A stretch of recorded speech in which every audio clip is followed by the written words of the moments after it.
ഈ കാറ്റേ കാറ്റയിലേക്ക് നിങ്ങൾ രണ്ടുപേരും ഒരുമിച്ച് വരാനായിട്ട് എന്തെങ്കിലും ഒരു ഇൻസിഡന്റ് ഉണ്ടായിരുന്നോ? അതിന് മുമ്പ് നിങ്ങൾ പരിചയം ഉണ്ടായിരുന്നോ? അല്ല, എനിക്കറിയാം. എനിക്ക് അതിന് മുമ്പേ തന്നെ വിജയ അതിന് മുമ്പേ തന്നെ അറിയാം. പക്ഷെ ഒരിക്കലും ഈ പാട്ട് ഞങ്ങൾ ഒരുമിച്ചാണ് പാടുന്നതെന്ന് മനസ്സിലാക്കിയിട്ടില്ലായിരുന്നു. അവിടെ സ്റ്റുഡിയോയിൽ ചെല്ലുമ്പോഴാണ്. അതെ, ഞാനും അപ്പോഴും അറിയണം. അത്ഭുതമായി. ചേച്ചി ഇതിന്റെ അതായത് ശ്രീരാമേട്ട പാടി തുടങ്ങിയപ്പോഴേ ചേച്ചി കുറെ വെറൈറ്റി ശബ്ദങ്ങൾ ഇങ്ങനെ പുറപ്പെടുവിച്ചു. അതായത് മിമിക്രി എന്ന് പറഞ്ഞ ചേച്ചിക്ക് ഭയങ്കര ജീവനാണ്. അതെ അതെ ആണോ? അതെ. ഈ മിമിക്രിയോട് ഇങ്ങനെ ഇഷ്ടം തോന്നാൻ എന്താ കാരണം? എന്റെ മാമൻ മിമിക്രി ആർട്ടിസ്റ്റാണ്, ശ്രീകാന്തൻ മാമൻ, ശ്രീകാന്തൻ പൊതി വൈക്കം. പാരഡി ഒക്കെ ഒരുപാട് പാട്ടുകൾ മിനിറ്റിന് പാരഡികൾ ഉണ്ടാക്കുക, പാടുക, എല്ലാ നമ്മൾ ഏത് അതായത് ഒരു പ്രോഗ്രാം ഒരു ഇന്റർവ്യൂവിൽ നോക്കിയാലും വെറൈറ്റി എന്തെങ്കിലും ഐറ്റംസ് കൊണ്ടുവരും. ഇന്ന് ഞങ്ങൾക്ക് വേണ്ടി എന്തെങ്കിലും പാരഡി കൊണ്ടുവന്നിട്ടുണ്ടോ? ഉണ്ട് ഉണ്ട്. നമ്മുടെ കല്യാണത്തെ കുറിച്ച് കല്യാണം ജൂണില, തിരുവോണം നാളില, ചെക്കൻ ദുബായില, എത്താനായി ലീവില, ബ്ലോക്കാണ് വൈറ്റില, ഷോർട്ട് കട്ട് വെണ്ണല, വീടാകെ ലോണില, കല്യാണം ജൂണില, തിരുവോണം നാളില, ചെക്കൻ ദുബായില, എത്താനായി ലീവില. ഇത് മമ്മൂക്കയ്ക്ക് ഏറ്റവും ഇഷ്ടപ്പെട്ട ഒരു പാട്ടാണ് ഈ കല്യാണ തേനില. മമ്മൂക്ക എപ്പോഴെങ്കിലും പാടി കേൾപ്പിക്കാൻ അവസരം കിട്ടിയിട്ടുണ്ടോ? മമ്മൂക്കയുടെ ഈ പാട്ടല്ല, മറ്റേ ഏനുണ്ടോടി മണിച്ചേട്ടൻ പാടുന്ന പോലെ പാടാനുള്ള അവസരം കിട്ടിയിട്ടുണ്ട്. അതെങ്ങനെ? അത് മമ്മൂക്ക പാടി കേൾപ്പിച്ചു.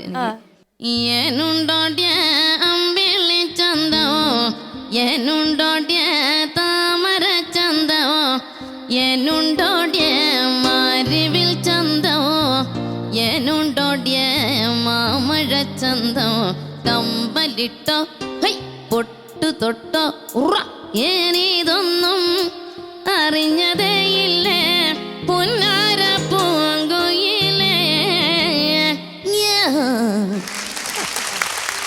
ആ ചിരി കാണാനായിട്ട് കേൾക്കാനായിട്ട് വെയിറ്റ് ചെയ്തിരിക്കരുത്. വിജയലക്ഷ്മി ചേച്ചിയോട് നമ്മളൊരു മിമിക്രി ചെയ്യാൻ പറഞ്ഞു കഴിഞ്ഞാൽ പെട്ടെന്ന് മനസ്സിലേക്ക് വരുന്നത് ഏതാളെ ചെയ്യാനായിരിക്കും? നമ്മുടെ N Pillai sir. N Pillai sir. 500 കൂടാവോ 500 ആ മ്യൂസിക് ഇടാവോ? ആ മ്യൂസിക് ഇടാലോ.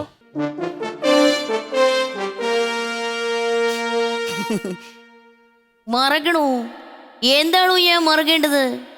എന്റെ മോള് മഹാലക്ഷ്മി എന്റെ കൈക്കുള്ളിൽ കിടന്ന് പിടഞ്ഞു മരിച്ചത് ഞാൻ മറക്കണോ? അവര് നമ്മളോട് ചെയ്ത ദ്രോഹം ഞാൻ മറക്കണോ? എന്താണോ ഞാൻ മറക്കേണ്ടത്? പറയണോ? പറയാൻ ഇനി വേറെ ആരെങ്കിലും ഒക്കെ ഉണ്ട് ലിസ്റ്റില്? പിന്നെ നമ്മുടെ എന്തുവാണ്, ഫിലോമിന ചേച്ചി. നരനായി ഇങ്ങനെ ജനിച്ചു ഭൂമിയിൽ, നരകവാരിധി നടുവിൽ ഞാൻ, ഈ നരകത്തിൽ നിന്ന് എന്നെ കരകേറ്റിയിടണം തിരുവൈക്കം വാഴും ശിവശംഭോ. അല്ല, ഞാൻ എന്തായി പാടുന്നത്? 3 നേരം നെയ്യ് കൂട്ടി കഞ്ഞി കുടിക്കാൻ കിട്ടണ ഈ വീട് നരക? ഇത് സ്വർഗല്ലേ? മാറ്റിപ്പാടാ. ഈ സ്വർഗത്തിൽ നിന്ന് എന്നെ കരകേറ്റിയിടല്ലേ തിരുവൈക്കം വാഴും ശിവശംഭോ. എന്തായാലും ഞാനൊരു ഗപ്പ് തരാനുള്ള ചോദ്യമായിട്ട് ഞാൻ ഇവിടെ റെഡി ആയിട്ടുണ്ട്. നിങ്ങൾക്ക് രണ്ടുപേർക്കുള്ള റാപ്പിഡ് ഫയർ ക്വസ്റ്റ്യൻസ് ആണ്. ആരും വിളിച്ചിട്ടില്ല ഇന്ന്. എവിടെയോ എങ്ങാണ്ടൊക്കെയോ ഒന്ന് പോണം. എവിടെ പോണോ അത് പറയൂ. എവിടെയാ പോണോ? എങ്ങാണ്ടോ എന്തിനോ എപ്പോഴോ. എന്റെ ചോദ്യത്തിന് ഉത്തരം പറഞ്ഞിട്ട് പോയാ മതി. അല്ലെങ്കിൽ സംഭവിക്കാൻ പോകുന്നതിനെ കുറിച്ച് ഞാൻ ഇവിടെ പറയുന്നില്ല. ചേച്ചി ഇതിന് നല്ല ഉത്തരം പറഞ്ഞ നല്ല സമ്മാനമുണ്ട്. 10,000 രൂപയുടെ സമ്മാനം. 10,000 രൂപ ഇല്ല ഞങ്ങൾക്ക്. അത് ഞങ്ങൾക്ക് MG സാറിന് മാത്രമുള്ളതാണ്. ഞങ്ങൾ വേറെ സമ്മാനമാണ്. പക്ഷെ ഇവിടെ കിട്ടുന്ന സമ്മാനം ഉണ്ടല്ലോ, അതിൽ എവിടെയും ലോകത്ത് എവിടെയും കിട്ടില്ല. ഗപ്പാണോ? ഗപ്പല്ല, ഗപ്പൊക്കെ നിസ്സാരം. വേറെ സമ്മാനം. നമുക്ക് ശ്രീരാമേട്ടനോട് ചോദിക്കാം. ഓക്കെ, ചേട്ടൻ ഇങ്ങനെ റെഡി ആയിട്ടിരിക്കുന്നില്ല. അപ്പൊ ചേട്ടനോട് ചോദിക്കാം, ചേട്ടന് ഏറ്റവും പ്രിയപ്പെട്ട ശിഷ്യൻ? അങ്ങനെ ഇതുവരെ ഒരാൾ ഉണ്ടായിട്ടില്ല. ചേട്ടന് പ്രിയപ്പെട്ട ഗുരു? തീർച്ചയായിട്ടും എന്റെ അച്ഛൻ. പിന്നെ ചേട്ടൻ എപ്പോഴെങ്കിലും എന്റെ അമ്മ ഈ പാട്ട് എനിക്ക് പാടാൻ പറ്റില്ല എന്ന് തോന്നിയ ഏതെങ്കിലും പാട്ടുണ്ടോ? ഒരുപാട് പാട്ടുകളുണ്ട്. അതായിരിക്കും കൂടുതൽ. പിന്നെ ഈ ആരാധകർ നിർബന്ധമായിട്ടും പാടിപ്പിക്കുന്ന പാട്ട് ഏതായിരിക്കും? ഇപ്പൊ തീർച്ചയായിട്ടും കാറ്റേ കാറ്റത്. അത് തന്നെ. അത് ഞാൻ എപ്പോഴും എല്ലായിടത്തും. ഇനി കൂടെ പാടാൻ ഏറ്റവും കംഫർട്ടബിൾ ആയിട്ടുള്ള ഒരു ഗായിക. ചിരിക്കുന്നു വിജയലക്ഷ്മി ചിരിക്കുന്നു. അങ്ങനെ ചേച്ചി പറയണ്ട അല്ലേ, നിങ്ങൾ ഭയങ്കര കൂട്ടാന്ന് ഞങ്ങൾക്ക് അറിയാം. അതല്ലാണ്ട് വേറെ ആരാ? അല്ല, ഇപ്പൊ എൻ്റെ കൂടെ പാടുന്ന എല്ലാവരും തന്നെ എനിക്ക് ഇത് കൂടെ പാടി ശരിയായില്ല എന്ന് ഇന്ന് വരെ സത്യം അങ്ങനെ തോന്നിയിട്ടില്ല. ഓക്കെ, ഇനി ഏറ്റവും ഇഷ്ടപ്പെട്ട ഒരു സിനിമാ ഗാനം പണ്ട് ചേട്ടൻ കേട്ടോണ്ടിരുന്നതാവാം, അങ്ങനെ ഏതെങ്കിലും ഒരു സിനിമാ ഗാനം പെട്ടെന്ന് മനസ്സിലേക്ക് വരുന്നത്?